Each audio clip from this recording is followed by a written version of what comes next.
Video 13-2 rates a solution, solubility, solvation, and result, eat a solution. So let's look at the solution process. Whoops, I go straight like that.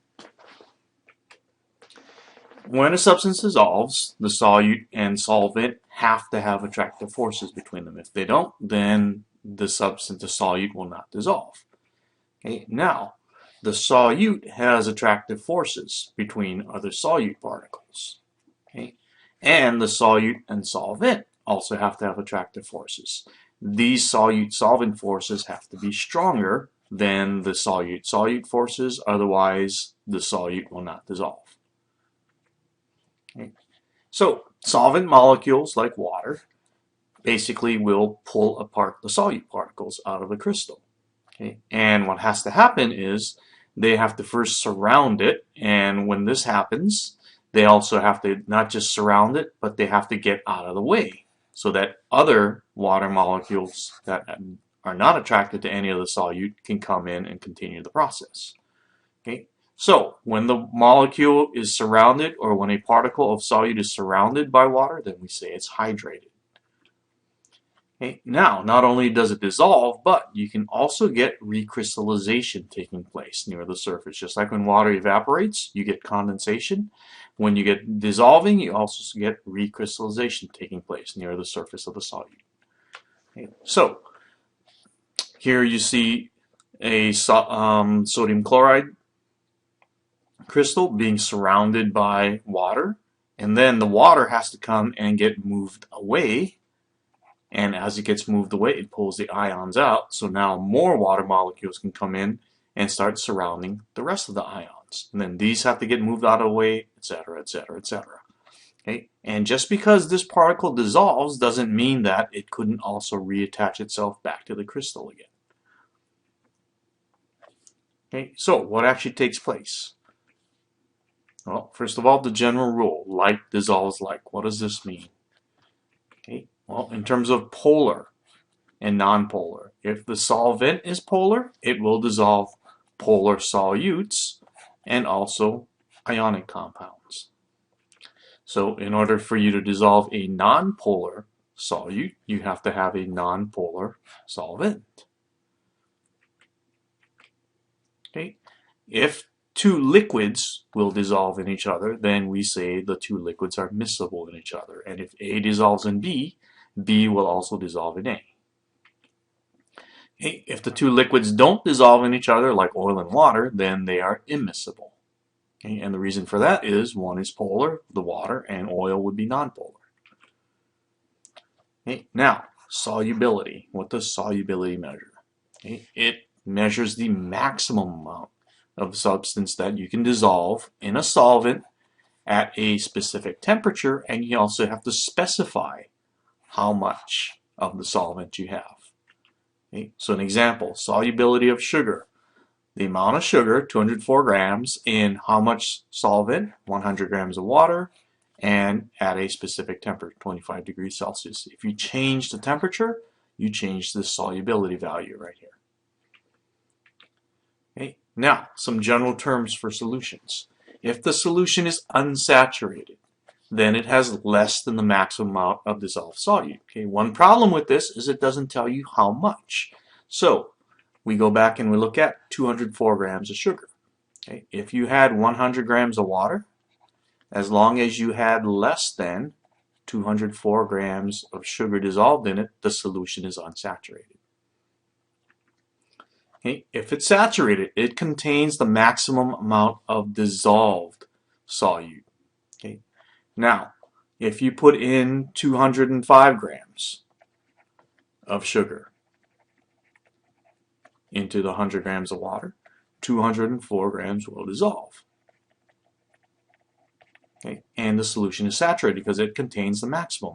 If you put in 206 grams, it's still saturated because you're still going to have 204 grams dissolve.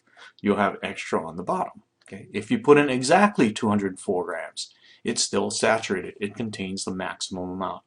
Okay? So, easy way to make sure that the substance is saturated is to make sure that you actually have extra sugar sitting on the bottom. Okay? So, if we had 100 grams of water and you saw some extra sugar sitting on the bottom, you know for sure it's saturated because all that could dissolve, the 204 grams, would have dissolved. Okay? Now, you can actually make more than the maximum dissolve. This is called supersaturating it. Okay? And this is not saying, oh, I'm going to dump in 204 grams, have it dissolve, and have 2 grams sitting on the bottom. This is not supersaturated because it still holds only 204 grams in the dissolved state. Okay? So how do we make it supersaturated? How do you make each one of these types of solutions? Okay? Well, in general, as the temperature increases, the solubility of solids increases. Okay? But it depends on the solute. To supersaturate a solution, make a saturated solution where you have extra stuff sitting on the bottom. Okay? Now, when you raise the temperature, this stuff will start to dissolve. Okay? That doesn't make it supersaturated. It basically just makes it saturated or unsaturated. Okay? But all this extra stuff dissolves. Now, slowly cool down the temperature. Okay? All the stuff that was dissolved will still stay dissolved if you cool it down slow enough. The solubility value goes down. Okay, so let's say maybe you heated the temperature and the solubility went up to, let's say, maybe 207 grams. Okay. Drop the temperature back down again, the solubility drops back down to 204 grams. But you still have 207 grams dissolved. Okay. If you do it slow enough, that extra 207 will still stay dissolved. Okay, and now you have to make sure there's no dust, no crystals involved, because as soon as you drop in one little crystal there, all the rest of this stuff will say, hey, look, there's this crystal. Let's crystallize around it. And then you're going to lose the 3 grams. It'll go back down to 204 grams being dissolved. So it'll go from supersaturated down to saturated. Okay, how can you tell if you have a clear solution, if it's unsaturated, saturated, or supersaturated? Okay, simple way to do it is, okay, I told you have a solution, there's nothing sitting on the bottom. And let's say it was a solution of sugar. Okay, all you have to do is simply add 1 crystal of sugar to it. Okay, what will happen if it's unsaturated? It'll just dissolve. If it's saturated, you'll just see the crystal at the bottom.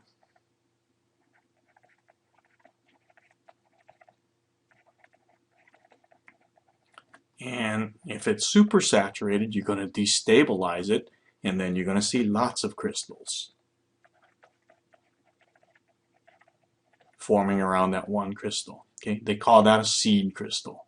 If you can get more crystals to start forming around it, this is called a seed crystal. If a solution is saturated, you still have stuff sitting at the bottom. This stuff that sits on the bottom still dissolves. Okay, so this stuff will start to dissolve, but remember the solution can't hold anymore, so what's happening as these crystals dissolve, you have crystals that are dissolved starting to recrystallize out again. Okay, so we get 2 processes taking place opposite of each other, and basically the rate of dissolving is equal to the rate of crystallization. Okay, this is known as a solution equilibrium.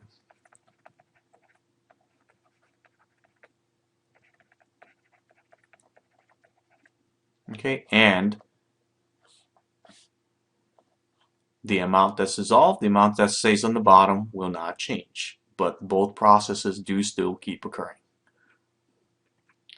Okay, now, what about a gas? Okay, if you try and dissolve a gas into a liquid, okay, the solubility will be affected by a couple different things. One will be the partial pressure of that gas that's above the liquid. So, classic example, we have a carbonated beverage. Okay, so in here you have CO2 gas that's dissolved and you can't see it. Above here you also have CO2 gas. Okay. Now When you look at a carbonated beverage, you don't see any bubbles. That means that gas is actually dissolved into the liquid. Okay. As the pressure increases, the solubility increases, meaning if we were to actually pressurize this or add more CO2 onto the top of it, more CO2 would actually start to dissolve into the solution, and you carbonate the beverage even more. Okay. Now do the opposite. Release the pressure on the top, make the CO2 go out. All of a sudden the CO2 cannot stay dissolved, and what do you see anytime you open a carbonated beverage? You see bubbles start to form. If you see the bubbles, that means the gas is no longer dissolved. It's not soluble. The solubility decreased. Okay, so there's a relationship between the solubility and the pressures. Okay, the solubility of a gas divided by the pressure of that gas will be equal to the new solubility over the new pressure. Okay, and this is called Henry's law. Okay, and since they're over each other, it's a direct relationship. Okay, so an example, solubility of gas in water is 5.30 grams per liter at 25 degrees Celsius and 2.5 atmospheres. What's the solubility going to be when the pressure drops from 2.5 down to just 1 atmosphere? Okay, so again, label your solubilities. S1 is going to be 5.30 grams over liters. P1 is going to be 2.50 atmospheres. Okay. We are looking for S2, and P2 is going to be 1.00 atmospheres. Okay. So all you're going to do is set up your equality. S1 over P1 is equal to S2 over P2. Okay.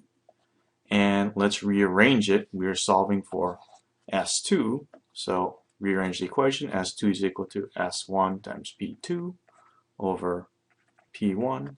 Now you can plug your numbers in. S1, 5.30 grams over liters.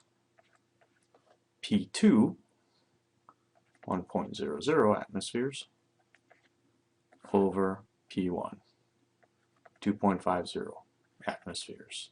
Okay. Notice your units cancel out. Okay. And that just gives you 2.12 grams over liters. Okay, pretty simple. Okay, the solubility of a gas will decrease as temperature of the liquid increases. Okay, unlike solids, usually when you increase the temperature of a solid will become more soluble. Gases become less soluble. In other words, increase the temperature of the gas, solubility of a gas goes down. Okay, as you start to heat up water, you start to notice little bubbles on the side.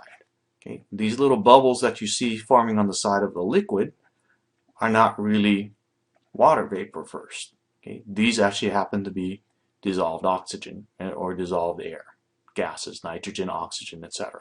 Because as the temperature goes up, solubility goes down. Okay, certain fish can only live in certain temperatures of water because of this factor. The warmer the water, the less oxygen it can hold. Okay, now, what are some factors that will affect the rates of solution? In other words, how fast a solute will dissolve. Okay, in order for the solute to dissolve, there has to be some interactions, collisions between the solute and the solvent molecules. Okay, and once these particles are hydrated, they also have to move out of the way. So the faster you can get the collisions to occur between the solute and solvent, the faster the solute will dissolve. Okay, so what are some things you can do to make the solute collide, or the solvent collide faster with the solute? Okay, well, if the solute is a solid, increase the surface area of it. How do you do that? Okay, simply by crushing it. Take the solid, break it up into smaller pieces. Okay, now the outside becomes, or the inside part becomes outside surfaces. Okay, agitate it. You want stuff to dissolve faster? You put sugar into a drink. You want it to dissolve faster? Stir it. Shake it up. Okay, heat the solution. This will usually work if the solid is, or the solute is a solid and the solvent is in the liquid phase. Okay, so those three things: stir, crush, and heat. Okay, now, heats of solution. Okay, when a solute dissolves, heat energy can either be released or absorbed by this process. So, this can either give off energy or absorb energy. Okay, now, anything that releases energy in the form of heat, this is an exothermic process. Exo, outside. Okay, and since it's being released, we give that a negative sign. Okay, if the process absorbs, endo, like inside, like an endoskeleton, heat is absorbed into this process. So H is positive. Okay, now be careful. That doesn't mean that this thing gets hotter. It just means that the energy was required. Okay, matter of fact, since heat is released in this process, the whole thing tends to get hot. Here, since heat is being absorbed, the whole solution tends to get cold in this process. Okay, so it's a three-step process. What determines if it's endothermic or exothermic? Well, three things have to happen. First of all, the solute has to separate from the solid solution, or from the solids themselves. The solutes have to break apart. Okay, this requires energy, so this means H is positive for that step. Okay, the solvent particles have to move apart. So there's room for the solute to enter. This also requires energy. That's also a positive value. Okay. Now, the solute gets attracted to and surrounded by the solvent. Okay. So we say that now it's solvated. Hydrated is if it's water. Solvated just means the thing is surrounded by solvent. Okay. And in this case, energy is released. Okay. So how can you tell if it's going to be endothermic or exothermic? Add up the processes. Okay, it's just the net of all the energies released in those three processes. Okay, so sometimes when you dissolve something, the solution gets hot. Sometimes it gets cold. Okay, exothermic values, solution gets hotter. Endothermic values, the solution gets colder. It's pulling in energy from the environment. Okay, environment loses energy, so it gets colder. Here, you release energy into the environment gets hotter. Okay, and table 13-5 on page 410 gives you a bunch of heats of solutions for different substances. Okay, so here's your review question.